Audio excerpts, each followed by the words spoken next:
So this video, we're going to actually touch on the best MBA for international students. Now, this isn't a very cut and clear answer, and it's going to largely depend on the industry you want to go into, what your interests are, where you plan on living, where you plan on working, and that type of thing. But if we can have a starting point here, the two questions you really want to consider first is, do you plan on staying in the United States when you graduate, or do you plan on returning to your native country when you graduate? Your answer to those questions are going to largely alter the sample of schools that you're going to be looking at.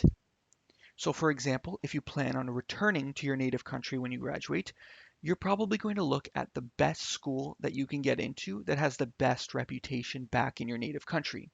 Alternatively, if you plan on staying in the United States, you're going to look at the best school you can get into that has the best reputation in the United States. You're also going to look at other things like what industry you want to go into and how that school places international students in that industry, maybe particular companies that you're targeting, and what schools tend to place a lot of people in that specific country. So there's a lot of considerations for you to look at here.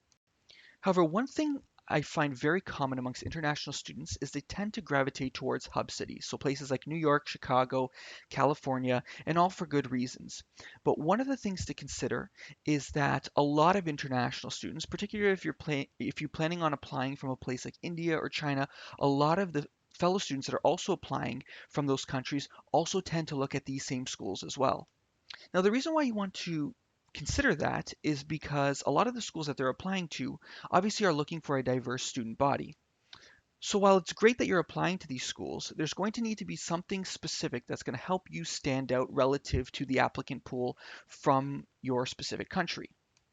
So if your profile looks very similar to a lot of the other applicants from your specific country, maybe the amount of seats that are available in that specific class for international students are going to be maybe limited, or they want to protect that yield, and maybe also look at diversifying from other countries, international countries as well. You're going to want to look at maybe some schools that are very, very highly ranked as well, but that other international students might have overlooked. So one of the things I always recommend people to consider is to look at the very high-ranking state schools within the United States. So a lot of people will gravitate towards the Ivy League schools and schools that are ranked similarly to that, like Kellogg, MIT Sloan, Berkeley, Stanford, these types of schools. I'd also highly consider or highly recommend people consider really high ranked state schools like UNC, University of Texas at Austin. The Macomb School of Business is also ranked very, very highly as well. Maybe there's other state schools like Indiana. Kelly School of Business is also ranked very high as well. Now, I have absolutely zero affiliations with any of these schools, and so I'm not necessarily recommending that you apply to these schools, but these are some similar schools that I think that you should look at as well. And one of the reasons for that is maybe they don't have as high of a percentage of international students. And if you plan on staying within the United States, these schools are ranked fairly well, and they tend to place people in some industries even better than some of the higher ranking schools also. The other advantage in looking at the state schools that might not get as many international applicants is that your ability to get scholarships and bursaries and that type of thing might actually be a little bit easier for you in that sense. Now, one of the major objections that I hear is that people tend to shy away from the larger run state schools because they happen to, in some cases, be in some smaller towns, might not attract as many international students, and they really do fear their ability to secure employment if the majority of the companies that are recruiting from that school happen to be in that specific area from a smaller town, maybe not as diverse. So one of the things I really recommend is for students to actually take a look at the alumni community for that particular school. So a lot of these state schools, although they are regional and some of the recruiting is also regional as well, some of them do have alumni groups that are very, very vast and happen to actually extend well beyond the state into a lot of the hub cities as well too. So it might actually be more beneficial for you to come from a smaller regional school applying to a hub city as opposed to just going to a school in a hub city, trying to get recruited in that hub city, living in that hub city as well too. Not necessarily saying that one is better than the other, not necessarily saying that your employment prospects are going to be better than one or the other, but this happens to be an option that a lot of international students really do overlook. One other super important consideration is you really want to look at your employability. A lot of these schools really do want a diverse student body, but they're looking for student body that they know is going to be competitive in the marketplace when they do graduate. And so they're going to look at people who they feel won't, be at a disadvantage when they're going up against a lot of the domestic, candidates in terms of getting internships and postgraduate opportunities and that type of thing as well. So for that reason, it's very beneficial to get, if you have any prior experience with an international company that might also have ties in the United States, that's given you exposure to the US economy. If you plan on staying in the United States, that's going to be hugely beneficial. Also, other things in terms of if you have a specific background that's very transferable to the United States, a lot of the engineering tends to be very, very popular. Also, things like accounting, for example, if you've passed CPA level courses, or if you have the CPA that's also relevant in the United States or a specific area in which you plan on applying to, or if it's going to be very easy for you to get the requirements for the state that you intend on working at, that's also going to be very, very helpful for you as well.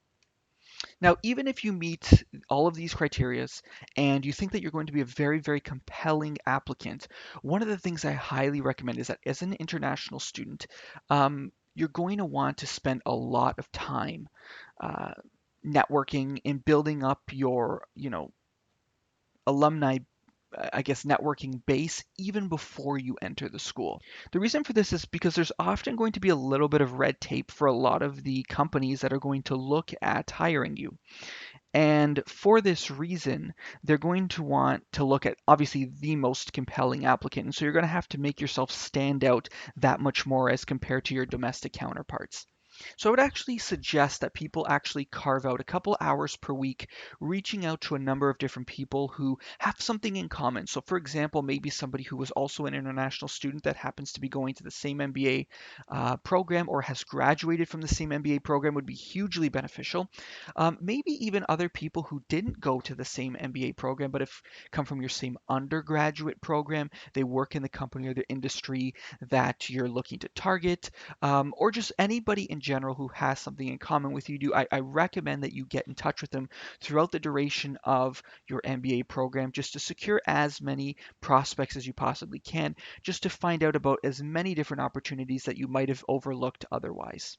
So in general, as an international student, that's probably going to be the biggest difference between yourself and a domestic student. You'll probably have to do a lot more networking in order to, really secure as many interviews, secure as many just networking sessions, just one-on-ones with key people and key industries that you intend on targeting.